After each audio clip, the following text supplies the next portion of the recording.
Жесткий путь Путина к власти, о котором никто не говорит. Конец 90-х. Россия на коленях. Нищета, хаос, бандитский беспредел. И вдруг взрывы домов. Москва, Волгодонск, Буйнакск, сотни погибших. Народ в шоке, страна в панике. И тут, как по сценарию, появляется спаситель. Бывший чекист, безэмоциональный как бетон и жесткий как пуля. Взрывы стали топливом для страха, а страх стал топливом для рейтинга. Пока народ хоронил близких, телевидение лепило нового героя. А потом Вторая Чеченская война. Зверская, беспощадная. С танками по городам, с ковровыми бомбардировками. Грозный. В пыль.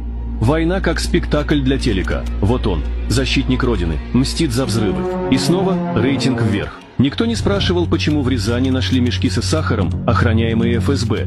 Никто не отвечал, кто реально устроил взрывы. Все утонуло в дыму патриотизма. Путин пришел не как лидер, а как мессия, вылепленный из крови и страха. Так начинается не эпоха, а режим. И чем больше крови, тем крепче трон.